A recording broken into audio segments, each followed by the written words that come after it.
Shabbat Shalom, everybody. Shabbat Shalom, Judas. And welcome to another celebration of the creation of the universe. God set this day aside from the beginning of creation to commemorate his creation. And it's a time set aside for all on time. And the Lord was very specific about this seventh day in the beginning, in Genesis, Bereshit. And all over the world in synagogues, they celebrate this Shabbat. You know, when Israel came out of Egypt, I think God reminded them about the Shabbat because they were slaves for so long that they didn't have a choice of setting aside this day. And so he reminded them when they came out of Egypt that this was a time set aside. And one way he demonstrated that was as he rained down manna from the skies for them to eat, he instructed them to get a certain amount each day. And if they kept it over for the next day, that amount would spoil. But on the sixth day, they were to get twice as much, so that they would not go out on the seventh day. And as I understand it, I don't think there was manna available then. And so the miracle is that the amount twice amount didn't spoil on the seventh day. And John is fond of saying, the Sabbath day is on God. And God has prepared a sumptuous feast for us, as he has done in all of the Jewish households around the world when we join with them in the celebration of this day. And as I usually say, from one Shabbat to another, as soon as the Shabbat is over, it seems like they're planning for the next Shabbat. And I saw something really interesting. Someone from Israel put on their Facebook page that they were getting ready to shut off all their electronic devices and celebrate this 25-hour time with the Lord, from sundown Friday to sundown Saturday. And John figured it out. He has an app, and by the time you do the Havdalah, it's 25 hours from sundown Friday. And so this is truly a celebration. It's more than that. It's where we are not honoring God, we are obeying him when he commanded that we keep this day holy. In most synagogues around the world, they have a Parsha. Now, Parsha is the 52 parts of the first 5 books of the Old Testament. And the Parsha this week is entitled Yitro, or Jethro, the father-in-law of Moses. And it's taken from Exodus 18:1 through 20:23. And in my Torah, it's divided into 5 parts. The first one is Foes and Friends, Exodus 18:1 through 27. The second is Revelation and Commandments at Sinai, Exodus 19:1 through 25. The third is the Decalogue, General Introduction, the first 3 commandments, Exodus 21 through 7. The fourth is the Decalogue, the Sabbath day, Exodus 28 through 11. And the fifth, the Decalogue, the 5th to 10th commandments, postscript, Exodus, Exodus 20:12 through 18. And I think I messed up. There's another one. Laws on worship, serfdom, and injuries, Exodus 20:19 through 20:23. And it reads, Vayishma Yitro Kohen Midian Chatan Moshe et kol asher asa Elohim le Moshe u le Israel amo ki Yehotzi Adonai et Yisrael me Mitzrayim. Jethro, priest of Midian, Moses' father-in-law, heard all that God had done for Moses and for Israel, his people, how the Lord had brought Israel out from Egypt. Psalm 75. Unto thee, O Lord, do we give thanks. Unto thee do we give thanks. For that thy name is near, thy wondrous works declare. When I shall receive the congregation, I will judge uprightly. The earth and all the inhabitants thereof are dissolved. I bear up the pillars of it. I said unto the fool, deal not foolishly, and unto the wicked, lift not up your horn. Lift not up your horn on high, speak not with a stiff neck. For promotion cometh neither from the east, nor from the west, nor from the south. But God is the judge. He putteth down one and setteth up another. For in the hands of the Lord there is a cup, and the wine is red. It is full of mixture, and he pours out of the same. But the dregs thereof, all the wicked of the earth, will wring them out and drink them. But I will declare forever, I will sing praises to the Lord of Jacob. All the horns of the wicked also will I cut off, but the horns of the righteous shall be exalted. This is the word of the Lord. Our Father in heaven, hallowed be your name. May your kingdom come, and may your will be done. We give thanks to you, Lord God, for you have brought us to, and you have brought us into Shabbat. This time you created and ceased from work and blessed at creation. And we, Lord, you have brought us into it, Lord, that we may join with you and commune with you, to be drawn closer to the God who has created us and delivered us, and has provided for us. And as you have brought our brethren the Jews out of the house of Israel, out of the house of Egypt, on the wings of eagle you have delivered them. Yes. And at Mount Sinai, yes, you commanded that they will rest this day, to acknowledge the God through power and might, has delivered his people as he has promised. And our brethren the Jews worship this day, and give thanks and praise and rejoice with glad hearts for the God who has kept his promise and continues to keep his promise. And through Christ who has come in the flesh for us to buy us back from the slave market, we celebrate as well, Lord. And we sing the songs of gladness and give praise and honor to you, Lord, for you have remembered your creation. Thank you. We invite you to be with us, to sup with us. Yes, for as Christ has promised and has foretold and has told to us, that he will return, and there with him will be a dwelling place for us in your house. Yes, we give thanks, Lord, and pray his soon return, and the Spirit that remains with us. Amen.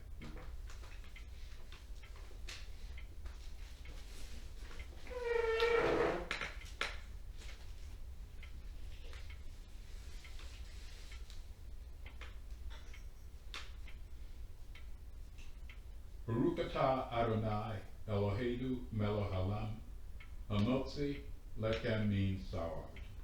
Blessed art you, Lord our God, King of the universe, who gives us bread from the earth.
Atah Adonai Eloheinu Melo Halam Barei Pri Hagapim.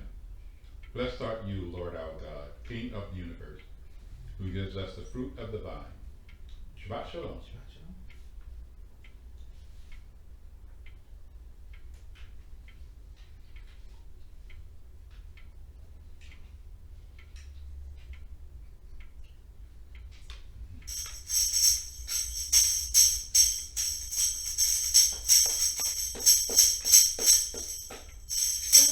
Shalom, Shabbat Shalom, Shabbat, Shabbat, Shabbat, Shabbat Shalom, Shabbat Shalom, Shabbat Shalom, Shabbat, Shabbat, Shabbat, Shabbat Shalom, Shabbat, Shabbat, Shabbat, Shabbat Shalom, Shabbat, Shabbat, Shabbat, Shabbat Shalom, Shabbat Shalom, Shabbat Shalom, Shabbat, Shabbat, Shabbat, Shabbat Shalom. Shabbat shalom, everybody. Shabbat Shalom, Jude. Great. Let's get to our Torah. Alrighty. Alright. First part is Foes and Friends, Exodus 18, 1 through 27. Jethro, priest of Midian, Moses' father-in-law, heard all that God had done for Moses and for Israel, his people, how the Lord had brought Israel out from Egypt. So Jethro, Moses' father-in-law, took Zipporah, Moses' wife, after she had been sent home, and her 2 sons, of whom one was named Gershom, that is to say, I have been a stranger in a foreign land, and the other was named Eleazar, meaning the God of my father was my help, and he delivered me from the sword of Pharaoh. Jethro, Moses' father-in-law, brought Moses' son and wife to him in the wilderness, where he was encamped at the mountain of God. He sent word to Moses, I, your father-in-law Jethro, am coming to you with your wife and your 2 sons. Moses went out to meet his father-in-law. He bowed low and kissed him. Each asked after the other's welfare, and they went into the tent. Moses then recounted to his father-in-law everything that the Lord had done to Pharaoh and to the Egyptians for Israel's sake, all the hardships that had befallen them on the way, and how the Lord had delivered them.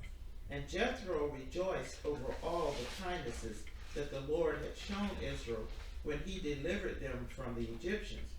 Blessed be the Lord, Jethro said, who delivered you from the Egyptians and from Pharaoh, and who delivered the people from under the hand of the Egyptians. Now I know that the Lord is greater than all gods. Yes, by the result of their very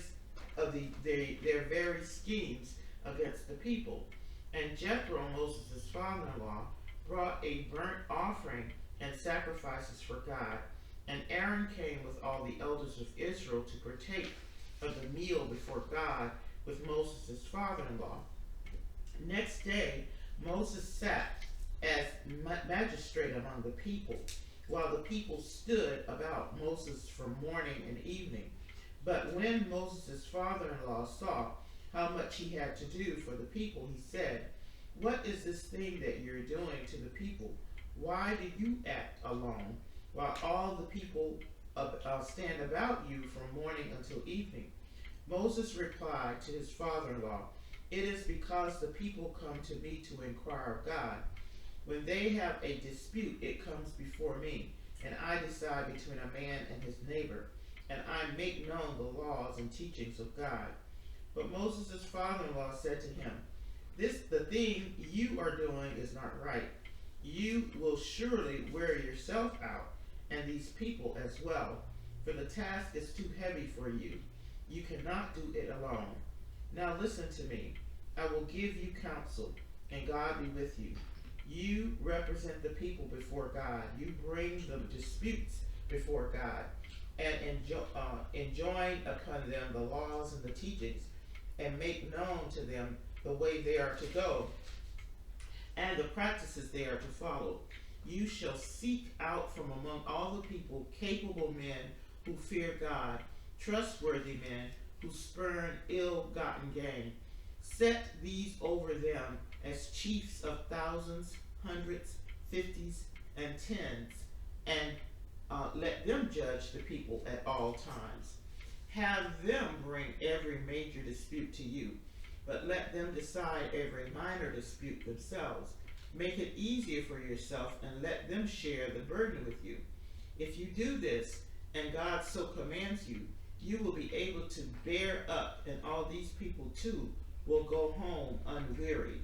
Moses heeded his father-in-law and did just as he had said. Moses chose capable men out of all Israel and appointed them heads over the people, chief of thousands, hundreds, fifties, and tens. And they judged the people at all times. The difficult matters they would bring to Moses, and all the minor matters they would themselves decide. Then Moses bade his father-in-law farewell, and he went his way to his own land. Okay, I think I'm going to do the part with Moses first. Okay. This, Moses thought, well, no, let's start at the beginning, where Jethro is reuniting, seems a little odd, but reuniting Moses with his wife and two sons. It's as if Moses was so caught up in bringing the children out of Egypt and other spiritual matters that he forgot he even had a wife and two children. And even Jethro reminds him, saying, "Hey, it's me, and guess what? I got your wife and two children here with me." So Moses was not a big family man. I don't mean to say that hard. Moses was on a different level than the average person. But Jethro still saw him as, still a man with a family. Now, when his wife returned, it's hard to say, after the circumcision, or was she in Egypt for a while? And it's said that all the plagues and wonders and Exodus took about a year. So how long was she there? No one's really saying. Maybe it's not all that important. But Jethro is reuniting Moses with his family. Goes on, and Moses, actually Jethro sends message to Moses that he's going to bring them. And Moses greets him when he shows up. Very warm greeting. And he wanted to know how he was doing. And he told him how God delivered them out. And you get the impression that that actually for the 40 years that Moses was with Jethro, did Moses really say anything to Jethro about the God of Abraham, Isaac, and Jacob? You get the impression that maybe he didn't. But Jethro, the sages say he was making a study of of gods. He believed,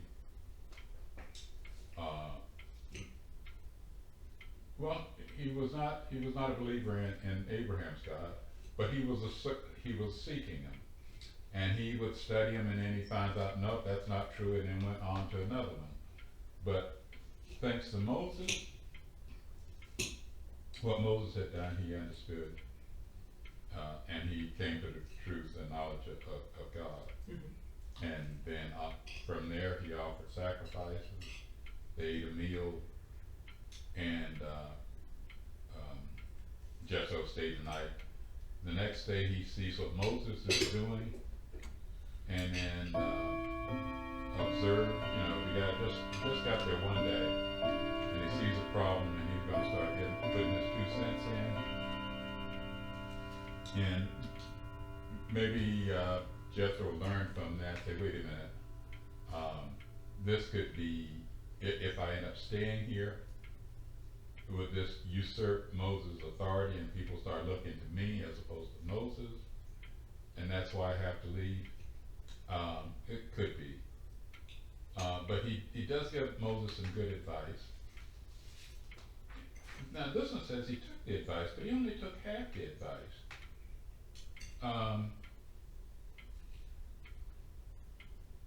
Because Jethro said, every great matter, I think this one says, every great matter you are to handle, and for the smaller matters, he was to give them off to someone else. The other group should be able to handle that. Now, what Moses said, that all the hard cases would be brought to Moses, and the smaller matters would be dealt with the individual of hundreds and thousands and tens and so forth. Now, Moses took the second half of the advice, where the smaller matters were handled by the underlings, so to speak. But Moses said, I will handle the great matters. I'm sorry, I will handle the hard cases. But Jethro said, the great matters. Now the difference, some I've heard said, is that when Jethro saw it, he was thinking of cases where big dollar amounts of money was involved. And Moses' thinking was, no, it's not big dollar. All money is the same. If it's $100 or $1 million, they will be. They should be handled by, let's say, the lower group, because they're all the same. Mm-hmm. The only difference is, as far as Moses was concerned, a hard matter would be cases that were very complex. So it had to do with complexity, not something that the amount of money had nothing to do with it. Had to do with the complexity of it, and that's how Moses saw it, and that's the standard he used. But I guess nowadays, you can get enough lawyers and they can make the simple complex. Mm-hmm.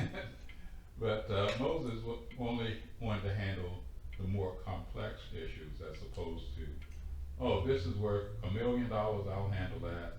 This is only worth $10,000, and you guys can handle that.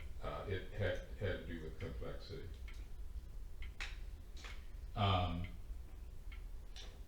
What else I have to say? Oh, sorry.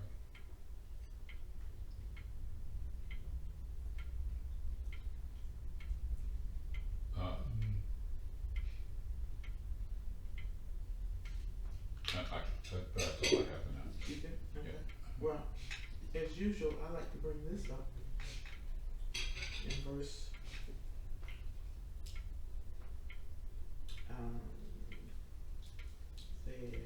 11, when it says, and Jethro, Moses' father-in-law, brought a burnt offering and sacrifices for God, and Aaron came with all the elders of Israel to partake of the meal before God with Moses' father-in-law. Mm-hmm. Very important, according to my Targum or explanation.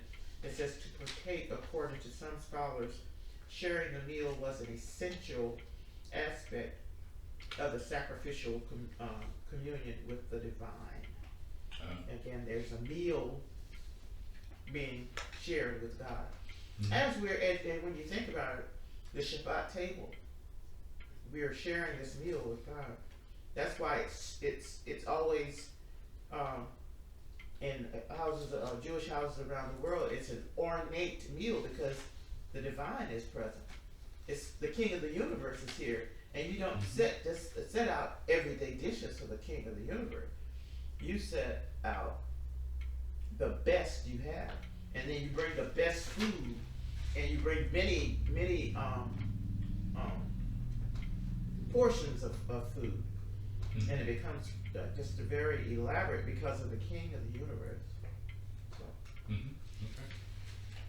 All right.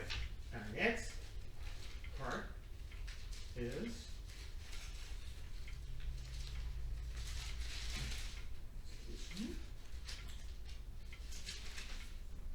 revelation and commandment.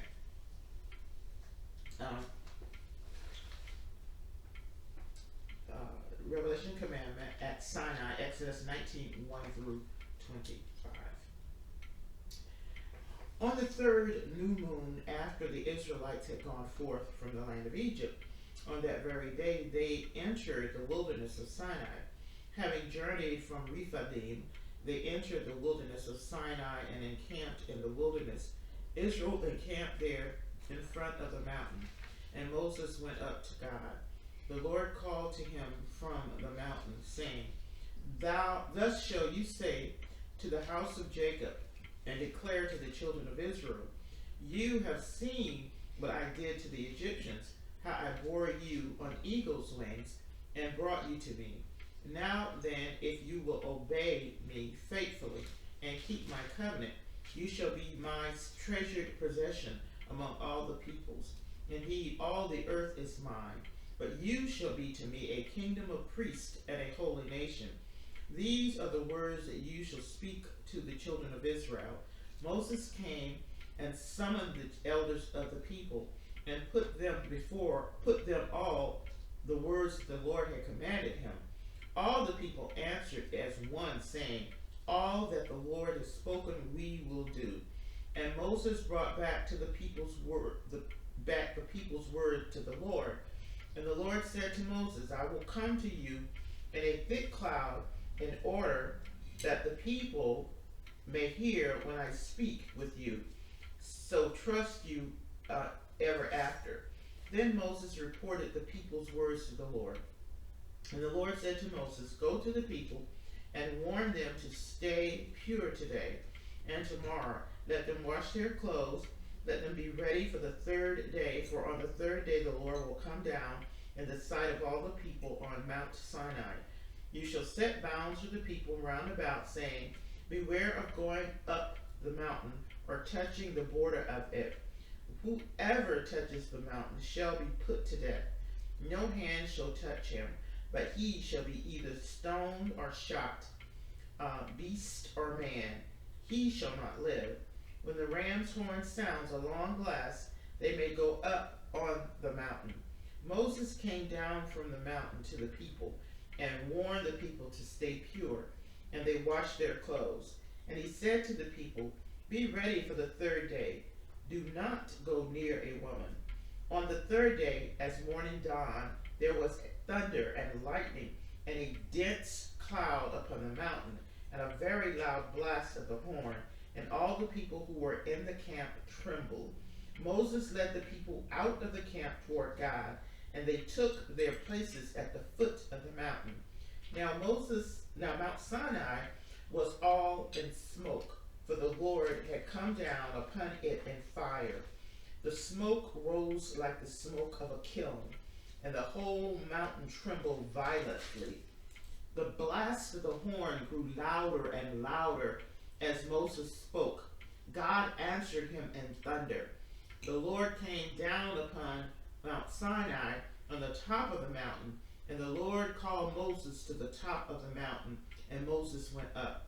The Lord said to Moses, Go down, warn the people not to break through to the Lord to gaze, lest many of them perish. The priests also who come near the Lord must purify themselves, lest the Lord break out against them. But Moses said to the Lord, The people cannot come up to Mount Sinai, for you warned us, saying, Set bounds about the mountain and sanctify it. So the Lord said to him, Go down and come back together with Aaron, but let not the priests or the people break through to come up to the Lord, lest he break out against them. And Moses went down to the people and spoke to them. This is the greatest religious experience ever. Yes. Never to be repeated. Well, maybe to be repeated once again when God comes again in full. And he stems to down. proclaim his people. The one thing, how would I say this, that struck me in verse 3, it says, and Moses went up unto God, but then it said, and the Lord called unto Moses out of the mountain, saying, is that the right one? Well, yeah, I guess I can say that. While Moses is going up the mountain, God calls to him. So I'd like to think that Moses is showing Moses wants to draw closer to God, and he's showing the initiative. And when God saw that he was showing the initiative, he called him out. And he says a couple of things. Says to the house of Jacob, say to the house of Jacob, and then he used another word, tell the children of Israel. So he used the name Jacob here at first and Israel second. Mm-hmm. Some of the sages saying when they're talking about the house of Jacob, they're referring to the women. And when it speaks of the house of the children of Israel, they're talking about the men. Now, there are times when you speak to women, you speak to them softly, and that's why it says say. It's more of a gentle, soft tone.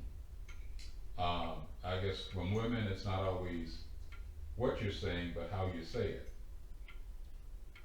So women you speak to in a soft, gentle tone. But for men, you tell them. It's a matter of fact. It's black and white. It's a much more harsher tone when with the word tell is used. You can say to someone, or you can tell someone something, where saying it is much softer, and telling them is a much stronger, much harsher tone. So what did we learn from this? When you speak to a woman, you want to talk to them softly. When you talk to a guy, you can be more matter of fact there. Maybe a lesson to live by. Because it's not always what you say, it's how you say it.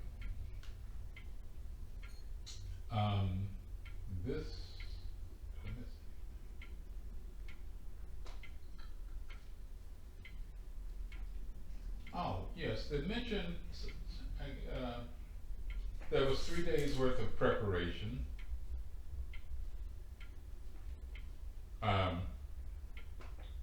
Before God came down. And I'm saying 3 days. What is this 3 days?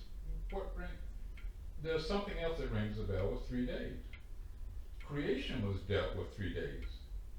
3 days of creation, 3 days of filling. Here, I guess God, when he filled the people with the Spirit, I guess he didn't need 3 whole days to do it. And God just told them that they should, wash themselves, wash their clothes, and they should. And Moses had, don't have a relationship with your wife. And even after the 3rd day, probably either the 3rd day or the 4th day, he has to tell the priest, don't have relation with your wife. So I don't know if this follows a pattern of creation where there's an opening made, and 3 days later there was a filling. I remember the first day, so that they were light, but the sun and moon wasn't created for the 3rd day. I don't know if that's the same type of pattern that's going on. God was going to call them up to the mountain or get closer to the mountain. But they couldn't do it on their own terms. They could only come One other thing. How do you become a chosen people of God? You come chosen because of obedience, and that's how you're chosen. It even says it so specifically. You know, if you obey me, you become my chosen Yes. people. And I'm going to stop there. Okay. Next, the Decalogue general introduction. The first 3 commandments is Exodus 21 through 7.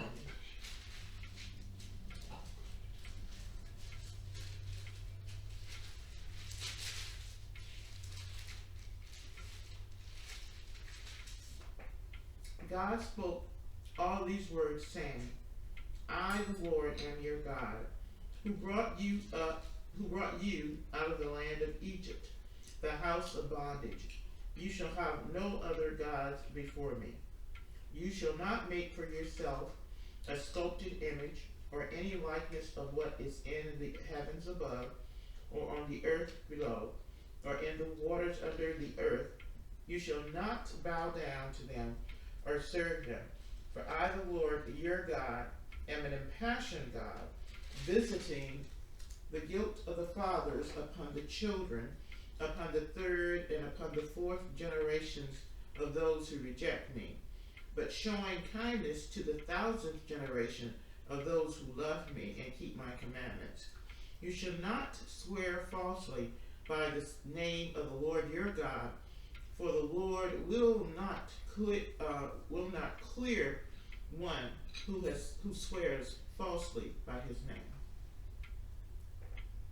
Oh. Yeshua. Yeah, I see. This is the giving of the commandment. And you would think, and it's one of my notes, I guess the handout says, one thing God did not command, and that was belief in Him. You would think that would be important, that, hey, first thing you got to do is believe in me. But it's saying the idea is you can't command such a thing. Person has to make that decision on their own. You can't demand a person believe you.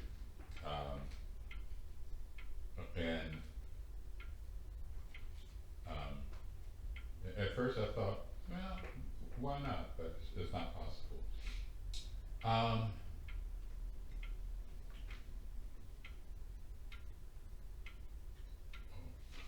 And I don't have, let me take a quick look at my handout. I had some notes on the back that I thought was interesting. But I may have mentioned them already.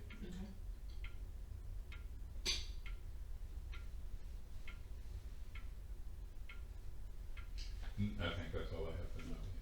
And this is just 4 verses here. The Decalogue, the Sabbath day. Remember the Sabbath day and keep it holy. 6 days you shall labor and do all your work. But the 7th day is a Sabbath of the Lord your God. You shall not do any work, you, your son or your daughter, your male or female slave, or your cattle, or the stranger who is within your settlements. For in 6 days the Lord made heaven and earth, and sea, and all that is in them, and he rested on the 7th day. Therefore the Lord blessed the Sabbath day and hallowed it.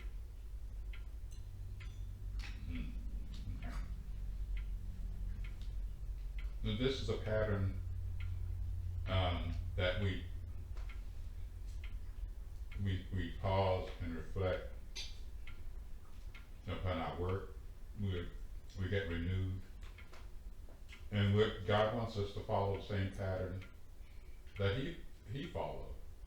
Life isn't just working day after day after day after day. But you can fill yourself with endless work. But it's also, we also need time to stop and reflect and acknowledge the God who has created us. And I think that's the main idea. Our purpose isn't to work, our purpose is to reflect upon the God who has created us and to acknowledge Him. And this is another reason for to honor. Did it say honor or remember? And the Sabbath day, Yeah. remember here. Okay. But it said in Deuteronomy, Mm-hmm. it says observe, which is shomer, instead of zocher. Okay. Remember. Mm-hmm. Okay. I'm not sure all the fine points in that, fine details in that, but the idea is God could have been creating and in this world with endless creation, and it would be going on now. You're right. But it would never stop, and there would never be any time for us because He's busy creating. And the idea here is we're to pause and to acknowledge Him, our Creator. And That the creative process yes, isn't a God. That God is the God of the creative process. and neither is the creation of God. Right. If creation still kept going, then creation would have all the power, but creation doesn't have the power. But God, and it's I think I think you just alluded to that He set this time aside so we can spend it with Him. Mm-hmm. Right. We can spend it with Him. Yeah, we could spend 6 days with creation. We Yeah. spend 1 day with God, And it is the Creator. yes, with the Creator of the universe. And Yeah, and my yeah. question is, and I'll keep asking, who wouldn't want to meet with the head of state, with the queen or king of our country, Mm-hmm. or your mayor, or your council, or whatever, your senator? Who would pass up an opportunity to do that? And who would pass up an opportunity to meet with the king of the universe? Mm-hmm. That's what the Shabbat is about. Right. And I pray as people listen to our broadcast that they will come to understand what this day means, that you're spending. You are, first of all, you are following God's command to set the day aside and to hallow it. It's holy. Mm-hmm. And the other thing is that you're meeting with the King of the universe. Right.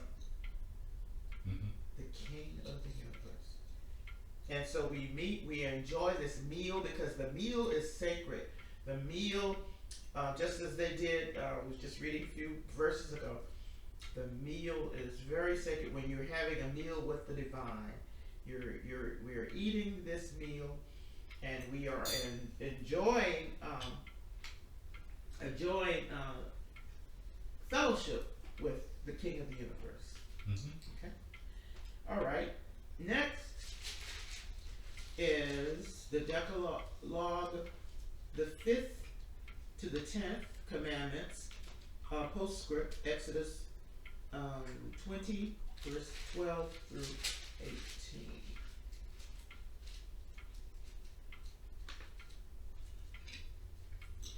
Okay. Honor your father and your mother, that you may long endure on the land which your Lord your God is giving you. You shall not murder, you shall not commit adultery, you shall not steal, you shall not bear false witness against your neighbor, you shall not covet your neighbor's house, you shall not covet your neighbor's wife, or his male or female slave, or his ox or his ass, or anything that is your neighbor's. All the people witnessed the thunder and lightning, the blare of the horn, and the mountain smoking, and when people saw it, they fell back and stood at a distance. You speak to us, they said to Moses, and we will obey, but let not God speak to us, lest we die. Moses answered the people, Be not afraid, for God has come only in order to test you, and in order that the fear of him may be ever with you, so that you do not go astray. So the people remained at a distance while Moses approached the thick cloud where God was. Now, what I've been told about the sages, how they how they teach it, is that, well, the way we read it, it's one command after the other. We mention the first command and the second and so forth. But some of the sages teach that the commands were given all at one time. Mm-hmm. And there was no sequence to it. But as far as writing purposes, you can't write them all at the same time. Maybe that's why the people were so afraid. And they wanted Moses to go up and get the commandments from God and have him teach the commandments to them. The other interesting thing here, I think we mentioned it once before, what made it so different, they could see sound. Generally we hear sounds, but they could see the sounds in that, those kinds of things. Hard to understand. Verse 18, and all the people saw the thunder and the lightning. Well, I guess lightning okay. But see thunder and the noise of the trumpet. Oh, goodness, yeah. So it's a very it's a little hard to understand what was going on, other than a religious experience that probably has not been duplicated since then. The God of the universe Yeah. coming down. I mean, Yeah. that would be, that is frightening. But the God of the universe is, oh my, even now, and I guess you should feel that way now because the God of the universe is here. Or you should feel in awe, not afraid. But Moses said, "Don't be afraid." He told him not to be afraid. Right. And He said,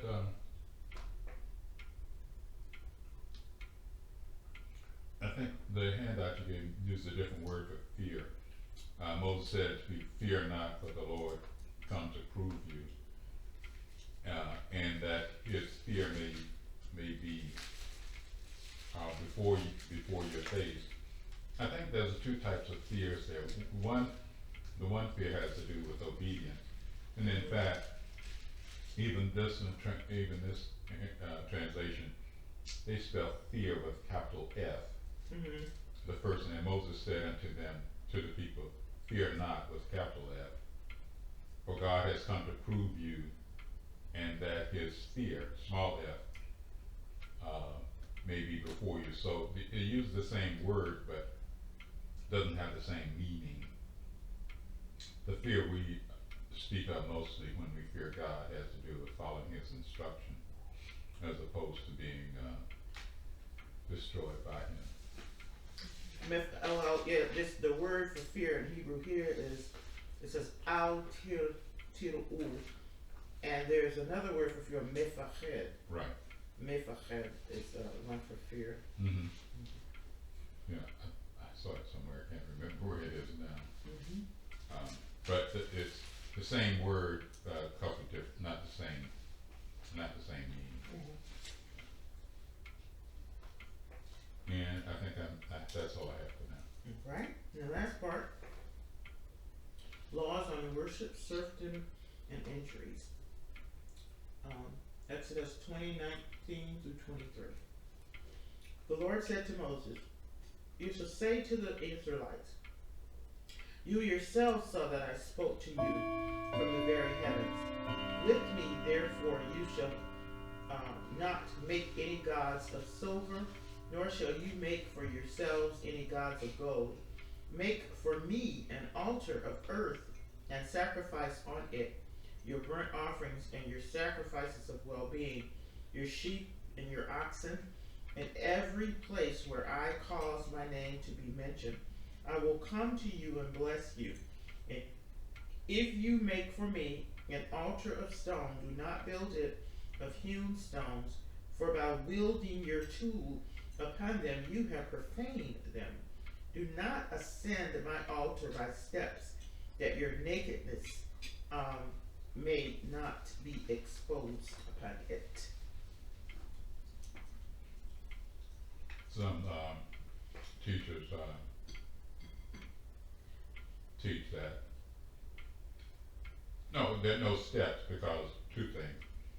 Steps just mean you're flat, you hit a flat spot, and you're just parallel. Incline means you're always pointed upward. And also with the steps, you defame the stones that are above you. Even God has considered, well, it's hard for me to think that stones have feelings. We think of inanimate objects. But to show respect for the stones, they don't want to see your naked genitals.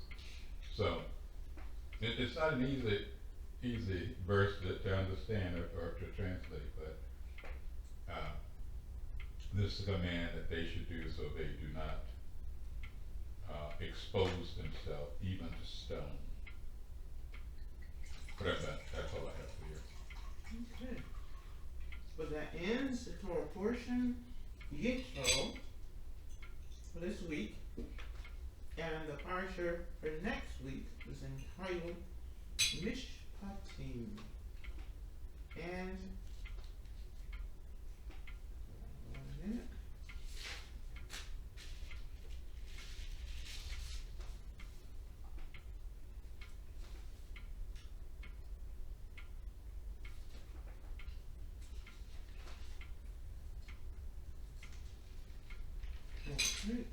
Oh, okay, messed up. Okay, Mishpatim from Exodus 21, 1 through 24, 18. And it begins. V'eli ha-mishpatim asher tis'im lefanehem. These are the rules that you shall set before them.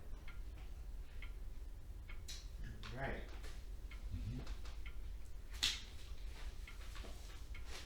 Okay. You have your song sheet from last week. Oh, yeah. And we'll do the second verse. Yeah.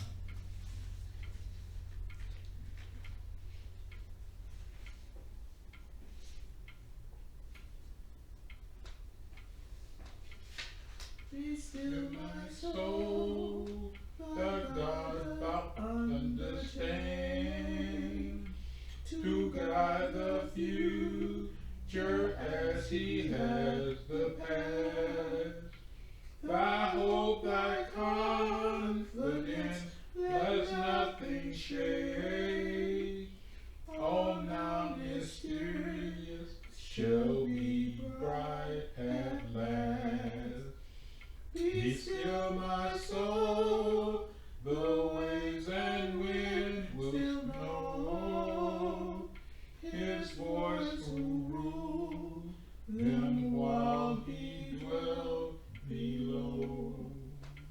We thank the Lord again for this opportunity to meet with him and to obey his commandments, to set this day apart and hallow it.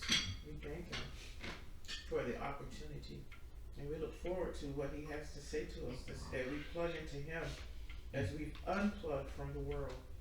The world is not what we want. They have nothing that we need, but we need what our Heavenly Father has, and we desire that. So we're meeting with him, and he is speaking to us of his plans for good and not evil. And so we desire him very much. And we desire this day. And so we say, Shabbat Shalom. Shavua Tov. Shalom Tov. Have a good week. The world is waiting.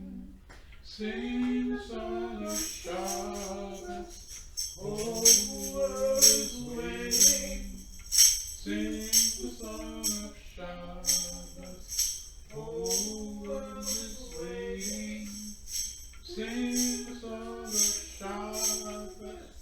Whole world is waiting. Sing the song of Shabbat. I'm also waiting. Waiting to sing the song of. I'm also waiting. Sing the song of Shabbat. Oh, the world is waiting. Sing the song of Shabbat. Oh, the world is waiting. Sing the song of Shabbat. Oh, the world is waiting. Sing the song of Shabbat. Oh.